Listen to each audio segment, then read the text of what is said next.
मुजफ्फरनगर 2013 दंगों के मामले में बीजेपी नेताओं की कोर्ट में पेशी।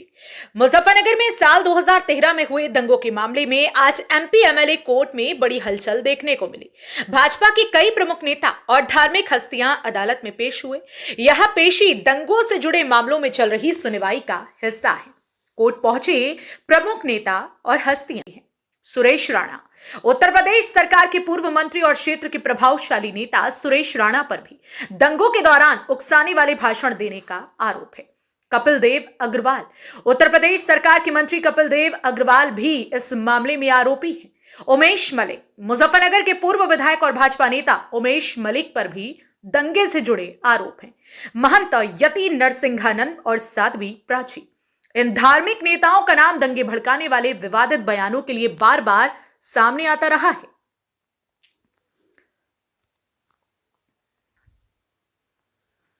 कोर्ट में क्या हुआ? कोर्ट परिसर में सभी नेता सुबह से ही मौजूद थे।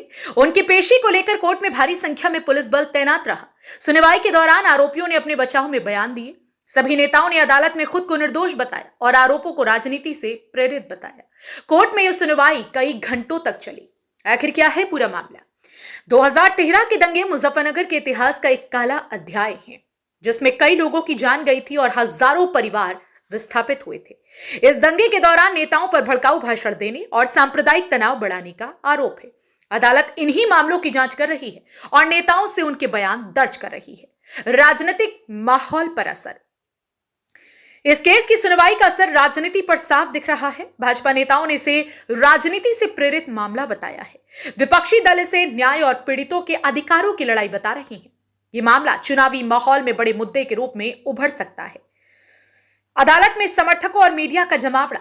कोर्ट परिसर में बड़ी संख्या में नेताओं के समर्थक जुटे थे। मीडिया का भी पूरा ध्यान इस सुनवाई पर रहा। समर्थकों ने नेताओं के पक्ष में नारे लगाए, वहीं पीड़ित पक्ष ने अदालत से न्याय की उम्मीद जताई। आगे का रास्ता। कोर्ट ने सुनवाई पूरी करने के बाद अगली तारीख तय की है। अब देखना होगा कि अदालत इस मामले में क्या निर्णय लेती है। 2013 के दंगों से जुड़ी यह सुनवाई केवल कानूनी मसला नहीं है, बल्कि इसका असर समाज और राजनीति दोनों पर पड़ेगा। यह मामला न्याय के साथ साथ देश की सामाजिक एकता की परीक्षा भी है। अब सबकी निगाहें अदालत के अगले कदम पर टिकी हैं। जनपद मुजफ्फरनगर से संवाददाता तनवीर मलिक की रिपोर्ट। मंत्री जी कोर्ट में पहुंचे थे, क्या था पूरा मामला? नहीं, समाजवादी पार्टी सरकार के समय में सबको मालूम है कि यहाँ जानबूझ करके दंगे कराए गए थे और जो दंगा कराने वाले थे, दंगे के प्लानर थे, वो सब सरकारी विमान में बैठ कर के मुख्यमंत्री आवास में बिरयानी खाते थे और बाकी निर्दोष लोगों पर झूठे मुकदमे कायम किए गए थे। हजारों की संख्या में मुजफ्फरनगर में झूठे मुकदमे कायम हुए और उन्हीं मुकदमों में आज हम लोग तारीख पे आए हैं और बहुत सारे लोग परेशान हैं इसी बात को लेकर के कि समाजवादी पार्टी के समय में जिस तरह से दंगा करा करके लोगों के खिलाफ झूठे मुकदमे कायम किए, उन्हीं की तारीखें लोग भुगत रहे हैं। संभल में भी अभी बवाल हुआ था। राम गोपाल यादव कह रहे हैं हिंसा के दौरान जो हुआ एक तरीके की साजिश की सरकार का आरोप लगाया जा रहा है, क्या कहेंगे? नहीं, समाजवादी पार्टी के डीएनए में ही ये है और हम सब जानते हैं कि जब भी कोई ऐसा विषय आता है, कोई छेड़खानी वाला होता है तो समाजवादी साथ खड़ी हो जाती है, कोई गुंडागर्दी करता है तो समाजवादी साथ खड़ी हो जाती है, कोई दंगा कराता है तो समाजवादी साथ खड़ी हो जाती है। और जब वहाँ कोर्ट के आदेश पे सब हो रहा है और पुलिस ने सबको बताया, सबको समझाया, सबको विश्वास में लिया, लेकिन अब इसकी जांच की जद में ये है कि कौन लोग हैं ऐसे जिन्होंने पीछे से साजिश करने का काम किया, कौन लोग हैं जो उत्तर प्रदेश के विकास को नहीं देखना चाहते।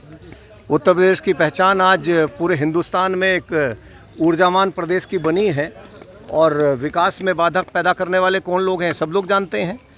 राणा जी, फिर दोबारा किसान दिल्ली की ओर जा रहे हैं आंदोलन पर। भारतीय जनता पार्टी ने लगातार किसान के हित में शानदार काम किया है, चाहे केंद्र की सरकार हो चाहे प्रदेश की सरकार हो, और किसान हित में नए कीर्तिमान स्थापित किए हैं। और मैं कह सकता हूं कि किसानों के हित में मोदी सरकार ने एक से एक काम किया है और योगी सरकार ने भी काम किया है। सपा सांसद के खिलाफ भी मुकदमा दर्ज हुआ है संबल हिंसा को लेकर, क्या कहेंगे? नहीं, वो सांसद का नहीं, यदि कोई इस प्रकार का वक्तव्य ऐसे समय में देगा, वो सांसद हो, विधायक हो, वो किसी भी दल का हो, यदि ऐसा माहौल है, उस माहौल में कोई इस प्रकार का वातावरण बनाने की कोशिश करता है तो उत्तर प्रदेश में योगी सरकार है और आज उत्तर प्रदेश की कानून व्यवस्था पूरे हिंदुस्तान के लिए रोल मॉडल बनी हुई है। तो कानून व्यवस्था को हाथ में लेने की छूट उत्तर प्रदेश में किसी को भी नहीं है। कोई भी कानून को हाथ में लेने का काम करेगा, कोई भी लोगों को उकसाने का काम करेगा, कोई भी इस प्रकार के माहौल को ख़राब करने का काम करेगा तो पुलिस अपना काम करेगी। अखिलेश यादव जी कह रहे हैं, आज बयान दिया है कि जो है मस्जिदों को जो खोदा जा रहा है वो आपसी सौहार्द खोद रहे हैं। अखिलेश जी फ्रस्ट्रेशन के शिकार हैं और उन्हें भी मालूम है कि जनता ने पूरी तरह से उन्हें नकार दिया है और पूरे उत्तर प्रदेश को मालूम हो चला है कि समाजवादी पार्टी की पॉलिटिक्स का आधार क्या है और उन्माद पैदा करके, धार्मिक उन्माद पैदा करके वो हमेशा इस प्रकार की पॉलिटिक्स करते आए हैं और आज उत्तर प्रदेश के लोग समझ गए हैं। तो भारतीय जनता पार्टी का परचम उपचुनाव में लहराया है और उसका कारण ये हैं, सब काम को पसंद करते हैं। गांव, गरीब, किसान, नौजवान, मुस्कान भारतीय जनता पार्टी ने जो पैदा की है और आज उसके साथ सब लोग खड़े हैं। आज कोर्ट में है, अन्य भी जो हमारे साथी हैं वो न्यायालय में उपस्थित हुए। तो सिखेड़े में जो झगड़ा हुआ था उसको लेकर के न्यायालय में आज तारीख थी। चूँकि एक व्यक्ति अनुपस्थित रहा, उसके कारण से चार्ज बनना था, वो चार्ज नहीं बन पाया। अगली तारीख उसके अंदर 12 उसके अंदर लिखी। कब का ये मामला था, कौन सा मामला? सिखेड़ा में जो 2013 में झगड़ा हुआ था, उसमें मुकदमे समाजवादी पार्टी की सरकार में एक फर्जी मुकदमे हम लोगों के ऊपर कराने का काम हुआ था अनावश्यक रूप से। यानी झगड़े दंगे भी सरकार ने कराए और चूँकि भारतीय जनता पार्टी में कार्यकर्ता हैं उस नाते हम पर फर्जी मुकदमे कायम करने का काम हो, उसमें लगातार तारीख चल रही है। मंत्री जी, दिल्ली फिर किसान धरने में बैठने जा रहे हैं, कल से धरना चल रहा है, वहाँ पर क्या बातचीत चल रही है। किसानों की भी समस्याएं निश्चित रूप से होंगी, उन सब की बातचीत सरकार से चल रही है। सरकार लगातार उनके संपर्क में। किसानों से क्या आग्रह करोगे? 2013 में जो नंगला मंदोड़ में जो महापंचायत हुई थी, उसके विषय में कोर्ट में जो केस चल रहा है, आज हम कोर्ट में पेश हुए। संभल में एक मामला हुआ था, हिंसा हुई थी, जिसमें अखिलेश यादव ने बोला है कि सौहार्द को गोली मारी गई। क्या मुजफ्फरनगर के अंदर जब सचिन और गौरव के टुकड़े टुकड़े किए गए थे तो अखिलेश बताए कि उस समय क्या अखिलेश यादव की सरकार ने सौहार्द बनाया था? हिंदुओं के टुकड़े टुकड़े कराए थे मुजफ्फरनगर में। उस समय अखिलेश यादव को क्या भाईचारा याद नहीं आया था? हिंदुओं को टारगेट करना, हिंदुओं के टुकड़े टुकड़े कराना, ये इन लोगों की फितरत रही है। संभल हिंसा को किस तरह देखते हैं? संभल की जो हिंसा हुई है, ये तो इनका एक टेरर है और ये लोग पूरी तरह से गृह युद्ध की तैयारी कर रहे हैं। सरकार को संज्ञान में लेकर के सख्त नजर रखनी चाहिए। देखिए, ये मुजफ्फरनगर में जो दंगे हुए थे, ये जो 2 बच्चे मार दिए गए थे और उसके बाद हिंदू समाज में आक्रोश हुआ था, पंचायत हुई थी, वो मामला अभी तक खिंचता जा रहा है। तो उसी के मामले में आज हमारी यहाँ तारीख थी, तो मैं तारीख पे आया था। महाराज जी, संभल में एक मामला चल रहा है हिंसा को लेकर, क्या मानते हैं इस पूरी में? देखिए, संभल में जिस तरह से पुलिस पर पथराव हुआ, ये हमें आने वाले दिनों के बारे में बता रहे हैं। संभल की देखिए, संभल में तो ये कई सौ साल पहले हमारा मंदिर तोड़ा गया था। बांग्लादेश में तो हमारे मंदिर आज तोड़े जा रहे हैं। और जो वकील चिन्मय दास का मुकदमा लड़ रहे थे, उस वकील की भी हत्या कर दी वहाँ के जिहादी मुसलमानों ने। तो जो संभल में हुआ वो सारी दुनिया में होने वाला। दुनिया की कोई पुरानी मस्जिद आप खोल के देख लीजिए, उसके नीचे आपको मंदिर मिलेगा ही मिलेगा। यहाँ तक कि मोहम्मद ने अपने परिवार की मंदिरों को तोड़वा कर वहाँ पर मस्जिद बनवाई थी। अरब में आप देखिए, अरब में भी जहाँ मस्जिद बनी हुई है वहाँ पर मंदिर उनके नीचे निकलने ही निकलने हैं। तो भैया, ये तो आज इतिहास के पत्थर अपने आप को पुकार रहे हैं। और जो संभल में हुआ सारी दुनिया में होगा। हर जगह पुलिस भी इसी तरह पिटेगी और अगर कोई बोलने की कोशिश करेगा, उनके खिलाफ, पत्थरबाजों के खिलाफ पुलिस खड़ी होगी तो उनसे मुकदमा लड़ने के लिए तौकीर रजा, असवुद्दीन अवैसी, मदनी जैसे लोग हैं। आतंकवादियों का मुकदमा लड़ने के लिए जमीयत उलमाए हिंद है ही। तो भैया, यहाँ पे अब यही होने वाला है जो बांग्लादेश में आज हो रहा है, कल हिंदुस्तान में होगा।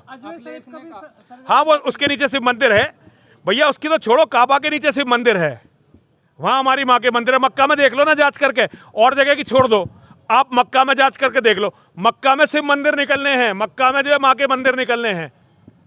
आप कोई भी मस्जिद, बड़ी मस्जिद तोड़ के देख लो, उसके नीचे शिव मंदिर निकलना ही निकलना है भाई।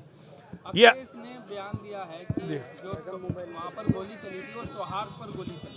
सौहार्द पे गोली चली, मतलब पत्थरबाजों पे जो गोली चली से आप सौहार्द पे गोली चलना मानते तो अखिलेश क्या चाहते थे कि पुलिस वाले पिटते, पुलिस वाले मारे जाते? देखिए, मैं तो ये मांग करता हूं, आतंकवादी जहां भी पुलिस पर पथराव करें या आर्मी पर पथराव करें, उन्हें तुरंत गोली मारी जानी चाहिए। पुलिस का अखलाक बुलंद रहना चाहिए, कानून व्यवस्था बनी रहनी चाहिए। जो भी कानून व्यवस्था को चुनौती दे उस पर सजा होनी चाहिए। हम भी तो मुकदमे भुगत रहे हैं भाई, किसी को दिक्कत है कोर्ट में जाओ ना। बांग्लादेश में जो इस्कॉन समिति के महाराज जी, देखिए बांग्लादेश में जो हो रहा है वो इस्लाम का असली चेहरा है। उन्हें तो गिरफ्तार करा ही करा है, उनके वकील की हत्या कर दी, जो वकील उनका केस लड़ रहा था उसकी हत्या कर दी।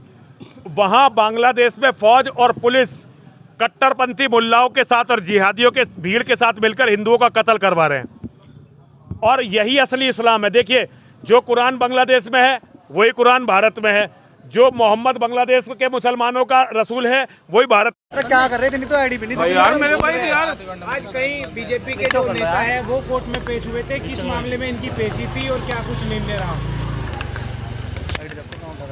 आज 2 मैटर्स लगे हुए थे। जो पंचायत हुई थी 2013 में, उसमें 2 मैटर्स, एक प्राइवेट कंप्लेंट है और एक स्टेट केस है, केस नंबर 18 और केस नंबर 28। वो दोनों मैटर्स आज चार्जेस फ्रेम करने के लगे हुए थे। दोनों में, एक में 11 मुलजिम है, एक में 20 मुलजिम है। आज अधिकतर सभी नेतागण आज यहाँ उपस्थित थे। मात्र एक सदस्य के नाने, एक मुलजिम के ना आने की वजह से आज चार्ज पे डेट लगा दी गई है, अगली डेट नियत की गई है, और उम्मीद है कि अगली डेट पर इसमें सभी लोग हाजिर होंगे और इसमें चार्जेस फ्रेम किए जाएंगे। वकील साहब, कब का ये मामला था? कौन सा मामला था? क्या अगली तारीख? 2013 का था मामला। परिवार में तो लगी है 17-12 और स्टेट केस में लगी है 12-12।